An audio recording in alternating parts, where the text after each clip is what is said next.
À la recherche de la performance sexuelle, les produits aphrodisiaques à base de plantes et racines naturelles, voire de boissons, sont de plus en plus consommés par des hommes. Les vendeurs et consommateurs vantent de vertus qui rendraient très performants les hommes pendant l'activité sexuelle. Ce sont des substances créées par différentes médecines afin d'exciter l'organisme, d'entrer en érection pour des besoins beaucoup plus sexuels. C'est vrai que ce sont des excitants, il y en a plusieurs types. Vous avez des comprimés, vous avez des capsules qui sont faits, vous avez des boissons alcooliques et vous avez des vins. Donc ça a trois objectifs. C'est d'abord augmenter le plaisir sexuel, stimuler le plaisir sexuel et même maintenir ce plaisir sexuel. Donc ce sont des substances qui peuvent être végétales ou animales. Ça peut être des boissons, ça peut être des aliments à manger. Ça peut être des poudres, comme nous le voyons sur la ville ou dans nos contrées.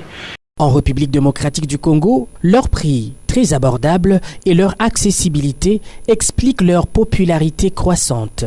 La plupart d'hommes, mariés et célibataires, recourent aux aphrodisiaques pour exciter le désir sexuel, faire durer l'orgasme et booster la libido. J'avais commencé à consommer les aphrodisiaques dès l'âge de 17 ans et ça dépend de la copine que vous avez. Si ne la satisfait pas, elle risque de s'envoler. C'est ça la chose qu'il faut toujours éviter. C'est dû à la faiblesse sexuelle. Lorsque l'homme ne parvient pas à maintenir un acte sexuel au-delà de 5 minutes, il se rend compte qu'il est faible.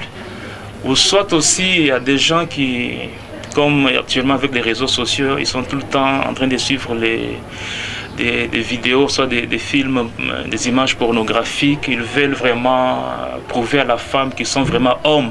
Ces derniers temps, nous constatons la prolifération des patients qui concitent des tradipraticiens suite aux conséquences de cette consommation abusive des aphrodisiaques. Et nous constatons l'afflux des patients chez nous aussi, chez les tradipraticiens, qui viennent parce qu'ils ont utilisé ces médicaments-là abusivement et aujourd'hui ils ont des conséquences jusqu'à l'impuissance sexuelle. L'efficacité des cocktails aphrodisiaques et autres compléments alimentaires n'a jamais été prouvée scientifiquement. Ils peuvent avoir des effets indésirables ou être contre-indiqués chez certaines personnes. Leurs dosages ne sont pas spécifiés et même ils peuvent contenir des doses trop fortes des ingrédients dans leur constitution.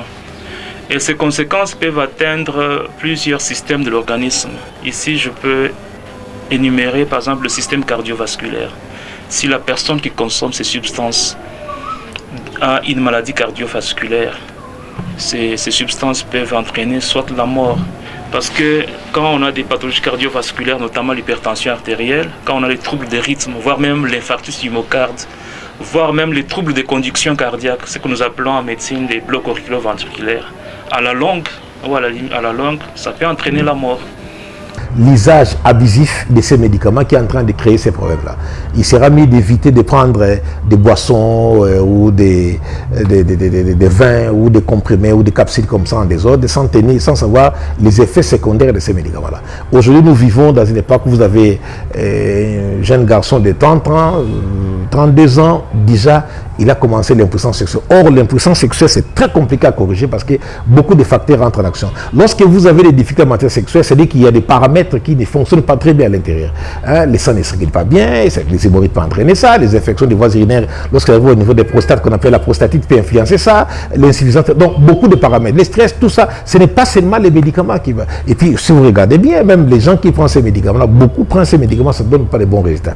Moi, je vous recommanderais d'aller voir un spécialiste. Si vous voulez de la médecine moderne, voir un médecin ou des urologues sont là, les tradipraticiens, cherchez quelqu'un qui se connaît dans ce domaine. Les aphrodisiaques ont peu de garanties, mais beaucoup de risques sur la santé de l'homme. Il faut surtout se méfier de produits vantant des effets miracles et rapides, particulièrement quand ils sont vendus sur Internet. En cas de dysfonctionnement érectile, le mieux serait de consulter votre médecin ou sexologue.